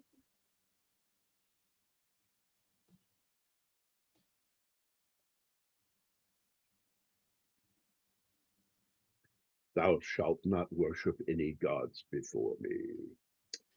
I wonder if those are the ones who support men and women's sports. Oh, look. Yeah. They're fucking out of their minds. And I'm absolutely, because look, do not think for a second that J.K. Rowling is conservative. No. But I do. I like her. I like her politics. I agree with a lot of her politics beyond even what she's been standing against. She is defending women. That's all that she's doing. Yep. And she's being attacked for it. Yeah. Because you're a dare hater. you. If you're not for How them, you're dare a you. hater. She doesn't hate Ah. trans people. She just doesn't want them in spaces where they don't belong. Wait, here we go. How dare you? There you There you go. Already, Paris Jackson, who is the daughter of the real life Michael Jackson, is accusing the movie of being inaccurate. Yeah, I'm not going to be surprised. Look, we've seen that before. People get mislabeled, treated wrong. You know, you're going to have those who think that he was guilty of being a pedo, and you're going to have those who don't believe it. I kind of fall into that area, but I do think he was fucking odd. But then again, he was a child coming into the entertainment industry. How can he not be a little fucked up? And got to meet Royce Gracie. Oh, at a Woman in Sports presentation. Super nice guy. And I do believe Royce is the one who still trains with Mel Gibson, as I recall. He's the one who trained him and got him involved. Now a lifelong member of the Gracie Jiu-Jitsu. Yeah, the new biopic, that's what I'm talking about. Wasn't there another one? Because it drives me up a wall, guys, when we get these biopics that kind of ride a saddle together. The and they epic get from conflated. for that's the one with about Elvis. They've been one after the other. It's weird to me, and I don't like it. And I would prefer, if you're going to do biopics, pick one and do that. But then again, you've got this crowd that want to do a biopic and kind of want to show a light on, was he guilty or not? And I don't think he was. I think it was all about money. Yep. But I do think that he wasn't very smart with how he conducted himself. So, not going to see any biopics about Michael Jackson.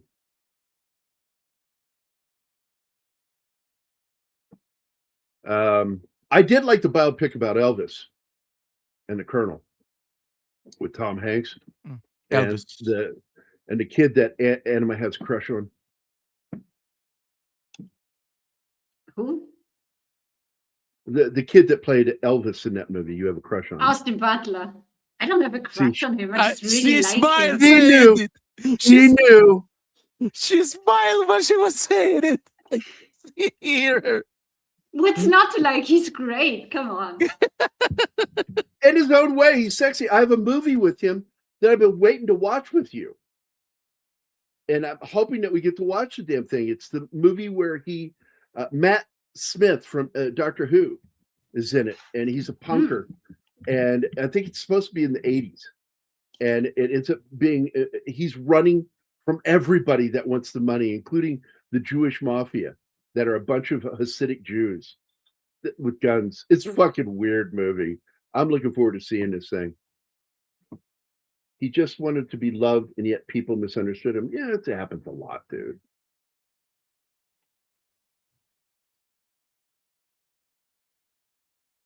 Yeah, I don't know. But that's that. So I'm going to get to thanking everybody for being here. So I want to thank Gambit, Snorty, Penny, James Jameson, Baronowitz, let's see, E. Clay Thomason, John Whitaker, Wade, real Wade, not the fake one. And we need to create a fake Wade. So when he shows up in the chat, I'll log into it and get in there. No, I'm the real Wade, even though his name would be Fake Wade.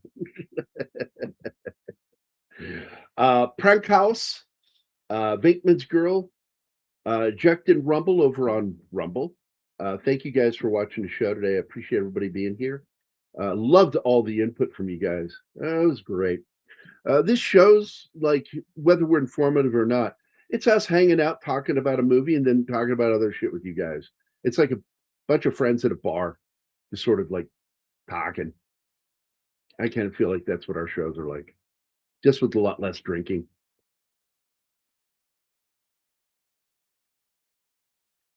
You too, buddy. You bear, you good bear. You're a good bear. Yeah, people took advantage of us wanting kids to have a carefree time. Yeah. Yep. And of course, one of the people who makes all kinds of allegations is one of the people who's never made an allegation about him. That weird guy that thinks he's Michael Jackson, actor, Corey Feldman. God, that guy's so fucking weird. It's like, I don't want to say he's crazy, but if I could describe him as a food, I would call him one sandwich short of a platter. That's a new one. But he has been one of his most staunch defenders. Who has? Corey Feldman. Yeah, he absolutely has been. As was what's his name from the kid that got left, Home Alone. Yeah, That kid, Macaulay Culkin. He's defended him too. He's never did anything inappropriate. No, the only people who went after him were the parents of kids that wanted to get money out of him. That was all it was about, money. And I remember I was like worried, is this true? But once I started seeing what was going on, I'm like, yeah, this isn't about him doing anything. He didn't do a damn thing. He's just weird. That's all. He's guilty of being weird. He's guilty of being different. So, but that's it, guys. We're going to get out of here. Hope everybody has a good Monday. The Chief, will he be back tomorrow? No. No show tomorrow. So we will see. We will see you on Wednesday then, and we're going to be doing. What are we doing? Dragonheart. Dragonheart. Yes, with I love that movie. Sean Connery. Of course you all. Love that movie. And originally, by the way, just to let you know, Harrison Ford was the one up for that role, playing the Dennis Quaid character. Oh no. Harrison Ford was who they wanted.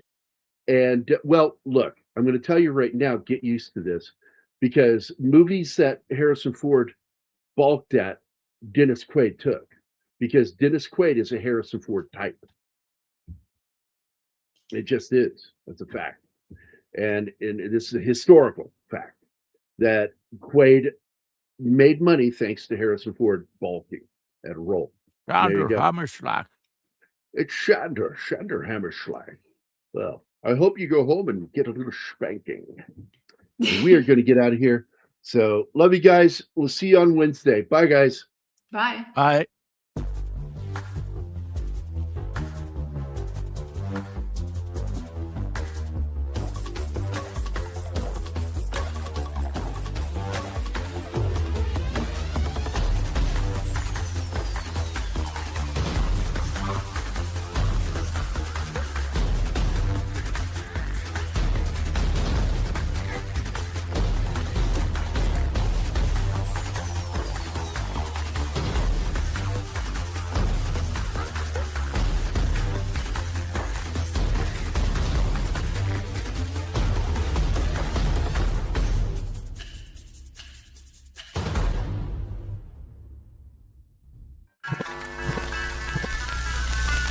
Y'all come back now, you hear?